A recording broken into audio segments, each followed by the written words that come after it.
प्यार बच्चों, आप सभी को नमस्कार। मैं हूं बिहारी सर और आप सभी लोगों का हार्दिक स्वागत अभिनंदन करता हूं आपके अपने यूट्यूब चैनल बिहारी सर पर। तो कैसे हो? उम्मीद है आप अच्छे होंगे, स्वस्थ होंगे और बहुत अच्छे से आप अपनी प्रिपरेशन कर रहे होंगे। तो इसी के साथ आप सब जानते हो बेटा, अभी यूट्यूब पे क्लासें शुरू ही की हैं। तो सबसे पहले हमारा आपसे यही कहना होगा कि यदि आपने चैनल सब्सक्राइब नहीं किया है तो चैनल को सब्सक्राइब कर दीजिएगा और आपके साथ जितने भी बच्चे प्रिपरेशन कर रहे हैं उनको भी ये वीडियोस शेयर कीजिएगा। ओके, चलिए बेटा, जैसा कि आप सब जानते हो हम लोग बेटा फिजिकल केमिस्ट्री फिनिश कर चुके हैं और आपको बताया गया था कि हम लोग यूट्यूब पर इसकी रिवीजन क्लासें पढ़ने वाले हैं। ठीक है, तो आज की वीडियो में बेटा हम लोग एमसीक्यू से शुरुआत करेंगे और आगे भी जानेंगे इस चैप्टर से और आगे जानेंगे कि बिलियन वाला जो चैप्टर हमारा केमिस्ट्री का, उससे कैसे प्रश्न हमारे एग्जाम में बन सकते हैं। ठीक है, तो चलिए बेटा शुरुआत करते हैं, टाइम वेस्ट बिल्कुल नहीं करेंगे। पहला क्वेश्चन आपकी स्क्रीन पर है, ध्यान से देखेंगे और उसे सॉल्व करके बेटा जल्दी से आंसर देखेंगे।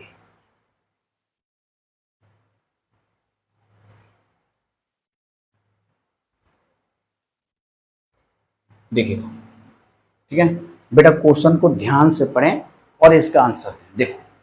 क्वेश्चन क्या है हमारे पास, ध्यान से सुनना बेटा। ठीक है, क्वेश्चन है गैसीय विलयन का उदाहरण है। आपको इसमें गैसीय विलयन का उदाहरण बताना है। ठीक है, अच्छा बेटा, अगर आप पहला चैप्टर पढ़े हैं, अगर नहीं भी पढ़े हैं तो भी आप टेंशन फ्री रहो, क्योंकि आप सब जानते हो अगर मैं विलयन के बारे में बात करें, विलयन के, तो विलयन बेटा होता है समांगी मिश्रण। समांगी मिश्रण होता है। ठीक है, और समांगी मिश्रण की परिभाषा होती है कि जब दो या दो से अधिक पदार्थ परस्पर मिलकर जो समांगी मिश्रण बनाते हैं, उस समांगी मिश्रण को ही बेटा मेरे विलयन कहते हैं। ओके, अब समांगी मिश्रण दो या दो से अधिक पदार्थ, बेटा अगर हम इस विलयन को बनाएंगे तो बेटा इसमें एक पदार्थ हम लोग बाहर से डाल दिए, इसको हम लोग पदार्थ बोल दिए, इसको पदार्थ हमने बोल दिया फर्स्ट। ठीक है, अच्छा इस पदार्थ को हम लोग किसी में तो मिलाएंगे, क्योंकि आप जानते हो मिश्रण है। विलयन एक क्या है आपका, मिश्रण है, वो आपको बताया मैंने, समांगी मिश्रण है। तो अगर हम बात करते हैं, जैसे मैंने एक पदार्थ लिया है तो इस पदार्थ को हम किसी अन्य पदार्थ में मिलाएंगे तभी तो मिश्रण बनेगा ना, देखा जाए तभी तो समांगी मिश्रण बनेगा। तो हमने मान लीजिए इसमें कोई दूसरा पदार्थ लिया, पदार्थ नंबर सेकंड। ओके, तो अब बेटा जब हम किसी पदार्थ को किसी दूसरे पदार्थ के साथ मिश्रित करते हैं, अगर वो मिश्रण समांगी रूप से बनता है तो यहां से बना मिश्रण क्या कहलाएगा, विलयन कहलाएगा। ठीक है, अब इस विलयन में जो पदार्थ बाहर से मिलाया जाता है बेटा, वो मेरा होता है विलेय। ठीक है, कई तरीके से इसकी पहचान कर सकते हैं, बाहर से मिलाया जाता है या विलयन में जिस पदार्थ की मात्रा कम होती है उसे हम लोग क्या कहते हैं, विलेय कहते हैं। अच्छा, विलेय जिसमें मिलाया जाता है या विलेय को जिसमें मिलाया जाता है उसे बेटा हम लोग कहते हैं विलायक।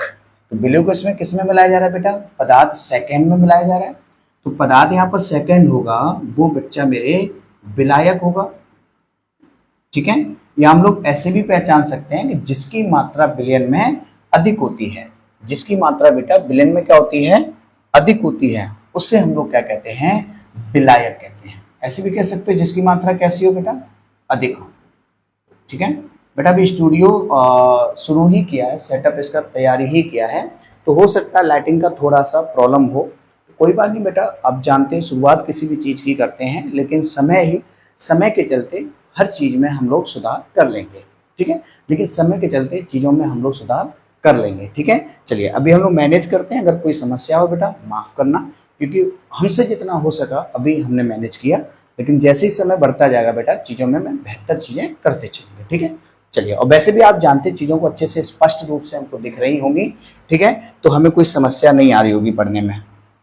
ठीक है, ध्यान दो। अब इस विलयन की जो बेटा अवस्था है, इस विलयन की जो अवस्था है वो निर्भर करेगी बेटा विलायक की अवस्था पर। मैंने क्या बोला कि इस विलयन की जो अवस्था रहेगी वो निर्भर करेगी जो सेकंड पदार्थ है हमारा, या विलयन में जिस पदार्थ की मात्रा ज्यादा है उसकी अवस्था क्या है। अगर बेटा इसकी अवस्था ठोस है, बात को सुनना अच्छे से, अगर इसकी अवस्था ठोस है, कहने मतलब अगर विलायक आपका बेटा अगर ठोस है तो विलयन भी बेटा ठोस ही होगा, और वो विलयन बेटा कहलाएगा ठोसीय विलयन। ध्यानपूर्वक समझे बच्चा, बहुत आसान तरीके से चीजें समझेंगे हम लोग, ठीक है। और अगर इस विलायक की अवस्था बेटा गैस है, ठीक है, तो उसको हम लोग कहते हैं गैसीय विलयन। और इस विलायक की अवस्था बच्चा मेरे अगर द्रव है तो बेटा उसको कहते हैं हम लोग द्रवीय विलयन। क्या बोलेंगे बेटा? द्रवीय विलयन। उम्मीद करता हूं बेटा ये छोटी सी चीज आपको अच्छे से बेहतर तरीके से समझ में आई होगी। अच्छा, एक चीज को पकड़ो, देखो जिसको मिलाया जाता है तो को शब्द जो बनेगा वो हमेशा विलय के लिए यूज होगा। जिसमें मिलाया जाता है तो वो बेटा हमेशा आपका विलायक बनेगा। मैं पहचानने के लिए बेटा बता रहा हूं, वैसे इसमें कोई बड़ा लॉजिक नहीं है यहाँ पर, ठीक है। और जिसको मतलब को जिसके पीछे होगा उसे हम लोग विलय के रूप में पहचान करेंगे।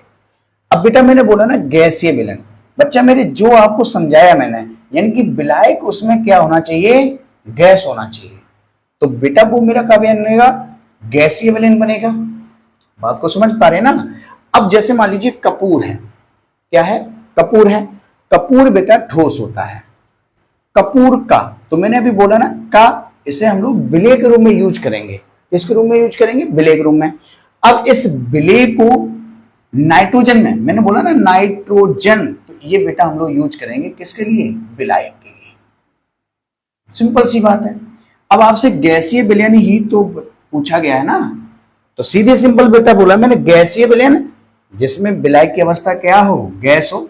तो पहला ही ऐसा हमारा ऑप्शन है जिसमें हमारे पास जो विलायक है वो गैसीय अवस्था में मिला। ओके। और भी अगर ऑप्शन देखना चाहें तो देखो का विलय तो इसमें हाइड्रोजन गैस अवस्था में है, लेकिन विलायक गैसीय अवस्था में नहीं है। क्यों? क्योंकि मैं पैलेडियम ये बेटा ठोस होता है, तो यहां से बनेगा इसका ठोसीय विलयन बेटा। सोडियम भी आप जानते हो ठोस होता है, ठीक है, पारे का, सोडियम का, तो बेटा इसमें गैस ही नहीं है, क्योंकि पारा भी जानते हो बेटा द्रव अवस्था में होता है, धातु होता है। और सोडियम बेटा आपकी ठोस अवस्था में, इसमें गैस अवस्था का तो नाम ही यूज नहीं हुआ है, तो बेटा यहां पर गैसीय विलयन तो बन ही नहीं सकता है, सॉरी इसमें, ठीक है। और ऐसे बेटा देखो जल में यानी कि ये जल क्या है? विलायक है, और यहां से विलायक की अवस्था भाई मेरे बच्चा क्या है? द्रव है। तो यहां से जो विलयन बनेगा बेटा इसमें द्रवीय विलयन होगा। तो सीधी बात है, ऑप्शन ए हमारा राइट है। ओके, ए हमारा जो है वो राइट है। ओके। अच्छा देखो, अगर किसी भी क्वेश्चन में कोई भी समस्या अगर आपको आती है, ठीक है, कमेंट बॉक्स आपको इसलिए दे रखा है कि अगर कोई भी समस्या आती है तो आप हमसे बिल्कुल कमेंट करके पूछ सकते हैं। और यदि अगला कोई टॉपिक ऐसा है जो आपको समझ में नहीं आ रहा है, उस पर भी वीडियो हम लोग बेटा अच्छी तरीके से बना के आपको दे देंगे। ओके, चलिए तो अगला क्वेश्चन लगाया जाए। ठीक है, देखो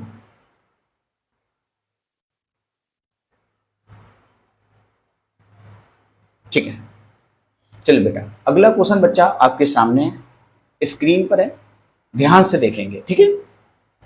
देखो, एक ठोस विलयन का उदाहरण, ठोस विलयन ये आपसे पूछा जाए, ठोसीय विलयन बेटा उदाहरण, ठीक है।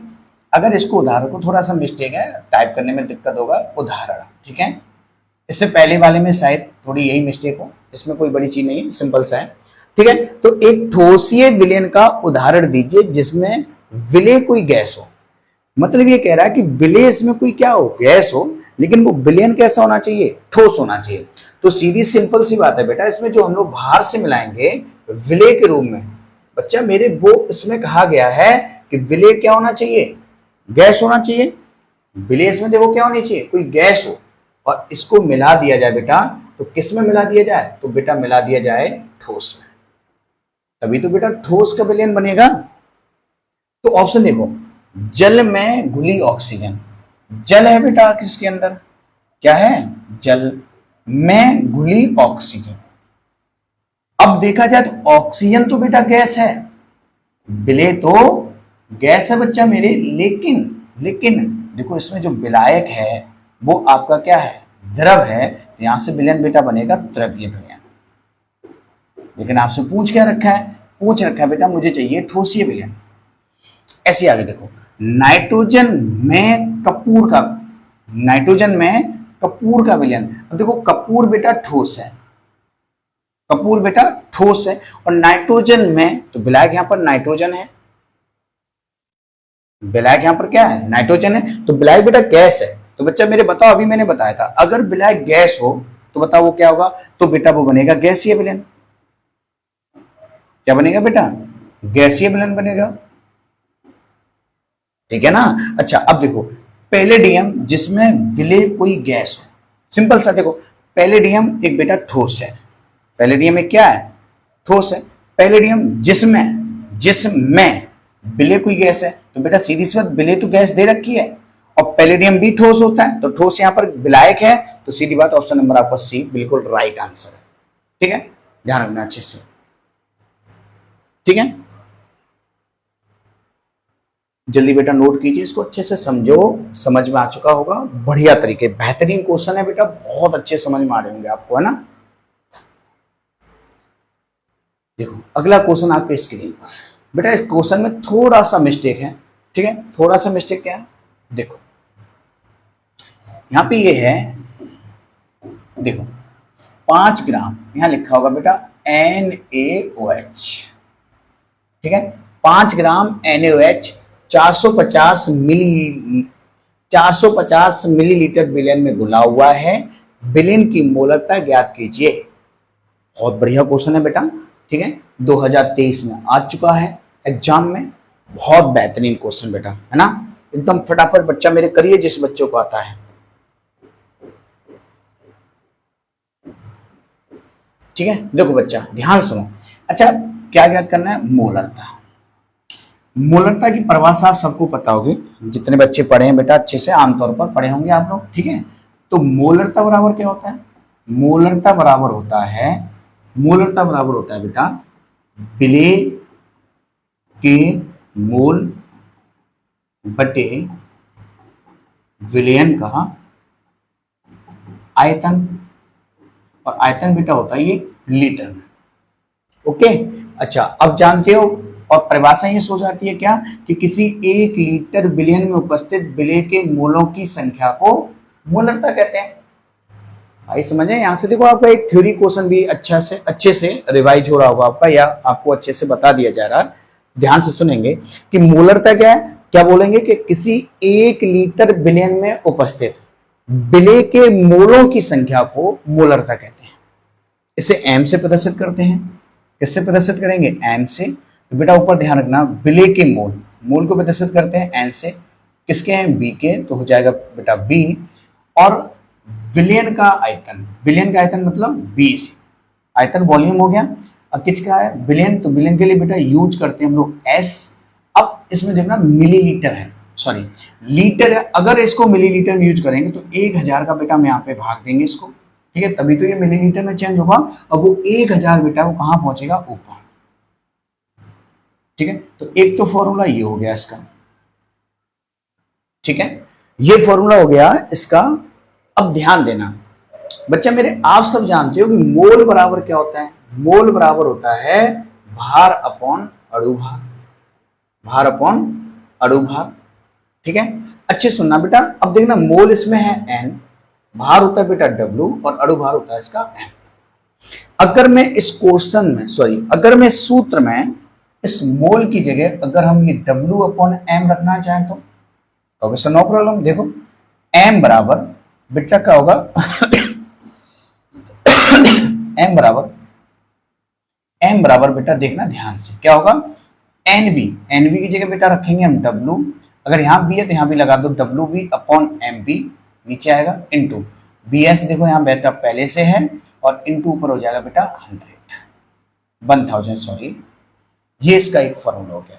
अच्छा कहोगे सर ये फॉर्मूला कब लगाएंगे, ये बच्चा फॉर्मूला आप तब यूज करेंगे जब क्वेश्चन में आपको पदार्थ का भार दिया हो, और ये क्वेश्चन बेटा तब यूज करेंगे जब क्वेश्चन में आपको पदार्थ का मोल दिया हो। बच्चा मेरे इसमें क्या दे रखा है, देखो 5 ग्राम, 5 ग्राम यानी कि पदार्थ का भार दे रखा है, तो 5 ग्राम दे रखा है, तो बेटा WB बराबर हो गया बेटा 5 ग्राम। सिंपल सा है। अच्छा ये है क्या, तो ये है बच्चा मेरे NaOH। तो जिसका भार होता है वहीं पर लगता है इसका अणुभार, तो अणुभार बेटा इसका Mb बच्चा मेरे कितना हुआ, तो Mb बेटा मेरे हो गया इसका कितना होता है 40। लिखाए होंगे, अच्छे से याद होना चाहिए आपको बेटा, याद होगा नहीं तो याद कर भी लो। NaOH का अणुभार कितना होगा 40 होगा। अब बेटा 450 मिलीलीटर विलयन है, तो Bs बेटा यहाँ पे कितना दे रखा है 450 मोलरता, यानी कि M आपको जो है वो ज्ञात करना है।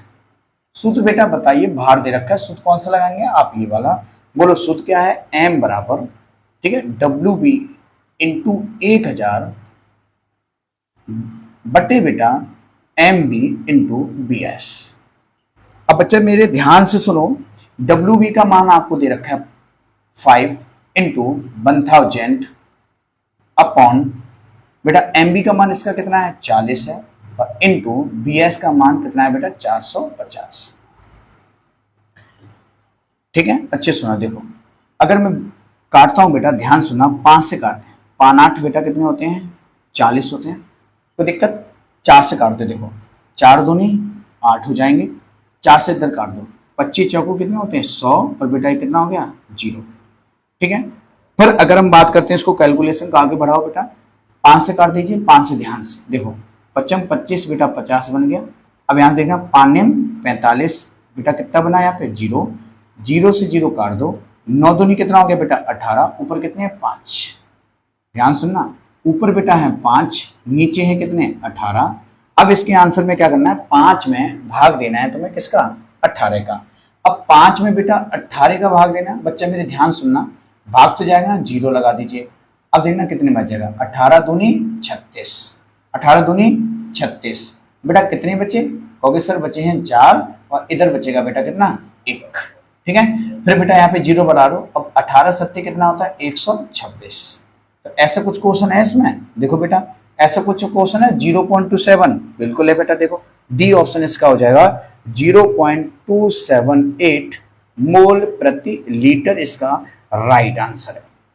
ठीक है, उम्मीद करता हूं क्वेश्चन अच्छे से समझ में आया होगा, सिंपल सा है। ठीक है, देखो जब भी आपको भार की बात की जाए तो आप फॉर्मूला पुटअप ये करेंगे। ठीक है, क्योंकि मैंने इसमें देखो भार भी लिया है और उसका अणुभार भी यूज होगा, ध्यान सुनना अच्छे से। ठीक है, क्वेश्चन आप नोट कर लीजिए, क्वेश्चन बहुत इंपॉर्टेंट है। जिन बच्चों को फॉर्मूला नहीं आता है तो मोलरता का फॉर्मूला उसमें आप लिख दीजिएगा। ठीक है, चलिए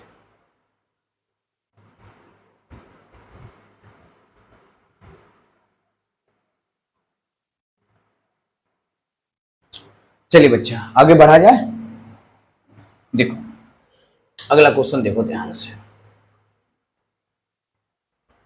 बेटा, मोस्ट इंपोर्टेंट क्वेश्चन है 1 नंबर के लिए, बहुत ज्यादा पूछा जाता है बच्चा।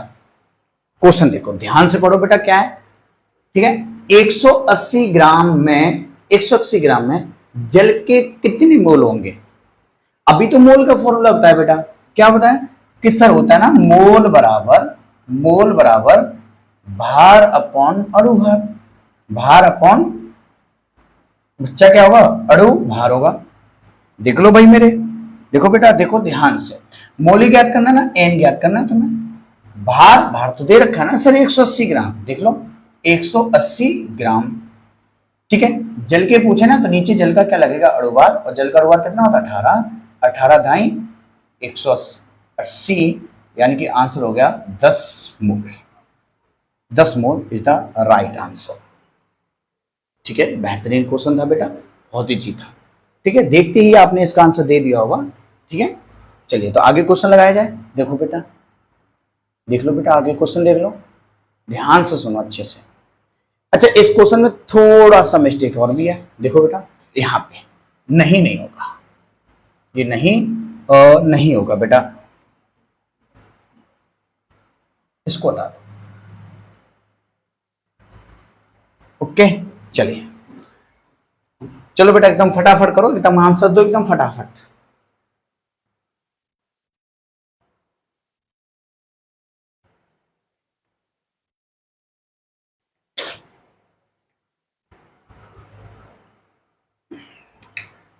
ठीक है, देखो निम्नलिखित में से कौन सा अणु संख्या गुणधर्म है?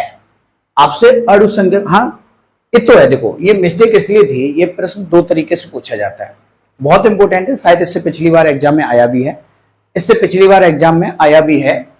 आपसे इस तरीके से पूछ सकता है, निम्नलिखित में से कौन सा अणुसंख्य गुणधर्म है, या आपसे पूछ सकता है कि निम्नलिखित में से कौन सा अणुसंख्या गुणधर्म नहीं है। तो अगर मैं बात करता हूं, ध्यान देना अणुसंख्या गुणधर्म की, तो मैंने कहा था बिलियन के बे गुणधर्म, बिलियन के, बेटा मैंने क्या बताया था, बिलियन के बे गुणधर्म जो विलय के अणु की संख्या पर निर्भर करते हैं। बिलियन के बे गुणधर्म जो विलय के अणु की संख्या पर निर्भर करते हैं, उन्हें हम कहते हैं अणुसंख्या गुणधर्म।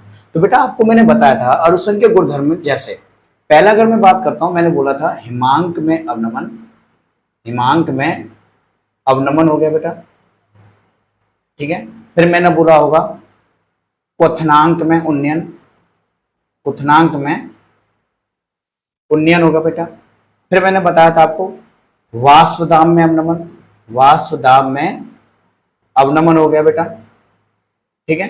फिर उसके बाद अगर मैं बात करता हूं परासरण दाब हो गया, परासरण दाब हो गया, ठीक है।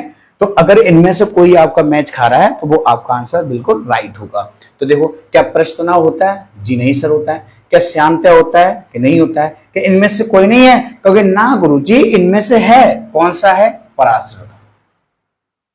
हो गया खत्म, ठीक है, सिंपल है बेटा, ओके। अगर यहाँ पे नहीं आएगा तो आपको तीन दे ऑप्शन होंगे, जैसे मान लीजिए मैं यही ऑप्शन लिख दूं और यहां पर मैं लिख दूं बेटा श्यानता, क्या लिख दूं बेटा? श्यानता। तो ऑप्शन ए ये कर दूं, ऑप्शन बी ये कर दूं, ऑप्शन सी ये कर दूं, डी ऑप्शन ये कर दूं। और आपसे पूछे निम्नलिखित में से कौन सा गुणधर्म नहीं है। अगर ऐसा प्रश्न बनाओगे बेटा तो ऑप्शन आपके सामने लिखे और बताइए आंसर, कहोगे सर जी सिंपल से श्यानता होगा, होगा ना? होगा। नोट करो बेटा एकदम फटाफट जल्दी से, ठीक है। स्क्रीनशॉट लो भाई, नोट आराम से करते चलना तो क्वेश्चन थोड़े स्पीड में हो जाएंगे, ओके। चलिए देखो अगला क्वेश्चन देख लो बेटा, अगला क्वेश्चन देख लो। अरे भाई जी है, देखो आदर्श निम्नलिखित किस नियम का पालन करते हैं? ओ भाई साहब भाई साहब भाई साहब, आदर्श विलयन, आदर्श विलयन का भाई कैसे टाइप किया बे? देखो देखो, आदर्श विलयन निम्नलिखित में से किस नियम का पालन करते हैं? सिंपल सा बेटा, राउल्ट के नियम का। किसका पालन करते हैं बेटा? राउल्ट के नियम का। एक ऑप्शन का बिल्कुल राइट होगा, ठीक है। आपको पढ़ाया होगा बे विलयन जो राउल्ट के नियम का पालन करते हैं उन्हें आदर्श विलयन, और जो राउल्ट के नियम का पालन नहीं करते बेटा मेरे, उनको कहते हैं अनादर्श विलयन, ओके ना? ठीक है, देखो तो ध्यान देना, इसका आंसर क्या हो जाएगा? बिल्कुल क्या होगा? राउल्ट का नियम। बेटा हेनरी का नियम आप जानते हैं, उन्होंने गैस की विलेयता को समझाने के लिए नियम प्रस्तुत किया था, इसलिए इनको क्या कहते हैं? इसलिए इसे कहते हैं हेनरी का नियम, सॉरी हेनरी का नियम, ठीक है। आप जानते हो हेनरी नाम के एक वैज्ञानिक थे जिन्होंने किसी भी गैस की द्रव में विलेयता को समझाने के लिए एक नियम प्रस्तुत किया, और ये नियम दिया था हेनरी ने, इसलिए इसको कहते हैं हेनरी का नियम। अगले आगे देखो क्या लिखा है, फैराडे के नियम। वैद्युत अपघट्य संबंधित फैराडे के दो नियम इसमें प्रस्तुत किए गए हैं। नियम नंबर फर्स्ट है जिसको बोलते हैं वैद्युत अपघट्य का प्रथम नियम, वैद्युत अपघट्य का प्रथम नियम, जो कहता है कि किसी वैद्युत अपघटनी सेल में, किसी वैद्युत अपघटनी सेल में इलेक्ट्रॉनों द्वारा मुक्त होने वाली पदार्थ की मात्रा उसके आवेश के समानुपाती होती है। W बराबर यहाँ आया था बेटा रसायन तुल्यांक, ये था Q, और Q जगह भी रख सकते हैं IT, क्योंकि आवेश Q बराबर आप जानते क्या होता है? IT, ठीक है, बात समझ रहे? ये इसका फैराडे का प्रथम नियम है। बेटा फैराडे के द्वितीय नियम जो है, द्वितीय नियम बेटा मेरे है, तो आप जानते हो फैराडे का द्वितीय नियम बेटा मेरे, ये लगता है एक वैद्युत अपघटनी सेल पे और ये लगता है विभिन्न वैद्युत अपघटनी सेल पे।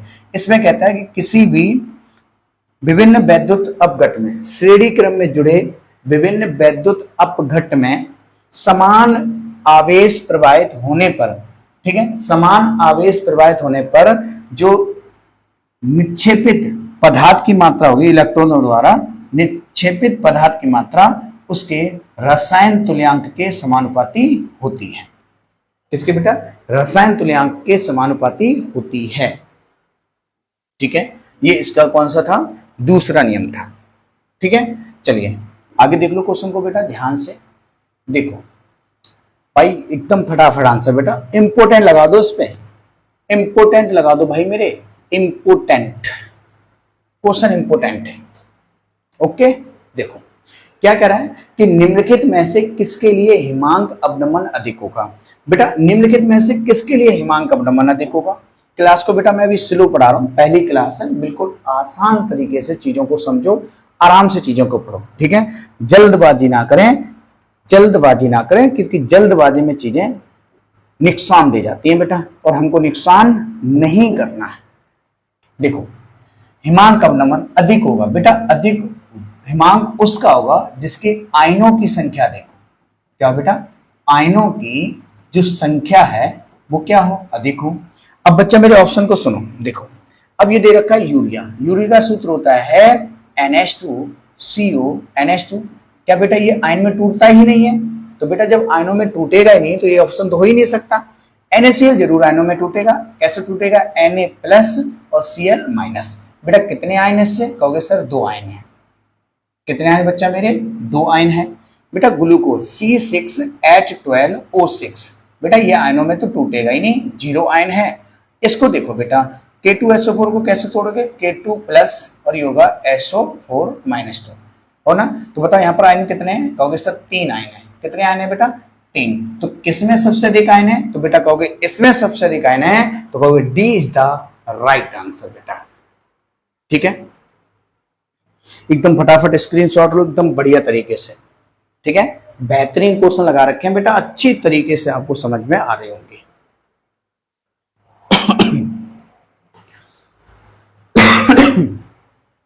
तो देख लो बेटा फिर अगला क्वेश्चन देखो, देखो क्या दे रखा है? 3.0 ग्राम एसिटिक अम्ल 80 ग्राम बेंजीन में विलेय है, विलयन की मोललता ज्ञात कीजिए। बेटा वो मोलरता थी, ये मोललता है, तो समस्या नहीं। आप जानते हो मोललता बराबर क्या होता है? मोललता बराबर क्या होता है? तो कहोगे लो सर, देखो मोललता बराबर होता है, मोललता बराबर होता है विलेय, विलेय के मोल, विलेय के मोल बटे विलायक का द्रव्यमान। ठीक है, और बच्चा मेरे ये होता है किलोग्राम में। ठीक है, तो इसको हम लोग स्मॉल n कह दो या m डैश कह दो, जैसे m डैश बोल दो। विलेय के मोल वही बात है, फिर से n भी होगा। विलायक का द्रव्यमान, तो WA द्रव्यमान है किसका? विलायक का, तो A हो गया। बेटा किलोग्राम को ग्राम में चेंज करेंगे तो 1000 का भाग यहाँ पे देना है, तो 1000 कहाँ पहुंचेंगे बेटा? ऊपर पहुंचेंगे। ठीक है, ये बेटा एक फॉर्मूला हो गया इसका मोललता का। बच्चा मेरे ये फॉर्मूला आपको तब लगेगा जब पदार्थ का तुम्हें क्या दिया जाए? मोल दिया जाए। ठीक है, ठीक उसी प्रकार जो अभी हमने बेटा मोललता में समझा क्या कि मोललता में अगर बात करते हैं, मोल बराबर जो फॉर्मूला यूज किया था, इस कलर में थोड़ा सा आपको देखने में प्रॉब्लम हो रही होगी तो कलर में चेंज कर दो। ठीक है, देखो तो मोल बराबर हमने लिखा था भार अपॉन अणुभार, अणुभार है ना, ध्यान रखना। तो मोल n बराबर हो जाएगा, भार यानी कि W होगा, ये हो जाएगा अणुभार यानी कि m। इसको अगर मैं इसमें पुटअप कर दूं तो देखना क्या निकलेगा? m डैश बराबर बेटा बताओ NB हो गया इंटू 1000 हो गया बटे यहाँ पे WB है, लेकिन n सॉरी बेटा मेरे सॉरी देखो n की जगह ही हमें रखना W अपॉन m। अच्छा NB है तो यहाँ पे हो जाएगा WB और ये हो जाएगा NB, तो यहाँ NB का मान निकालो, तो यहाँ हो गया WB। अब बेटा ये NB आएगा नीचे और WA आपके पास पहले से। ये बेटा हो गया इसका दूसरा फॉर्मूला। ठीक है बच्चा मेरे, जैसे कि उसमें बताया, तो ये भी फॉर्मूला आपको तभी लगाना है जब पदार्थ का तुम्हें क्या दिया जाए, मोल दिया जाए। ओके चलो देख लो बेटा, क्वेश्चन देखो ध्यान से। देखो 3.0 ग्राम एस्टिकन, 3.0 ग्राम एस्टिकन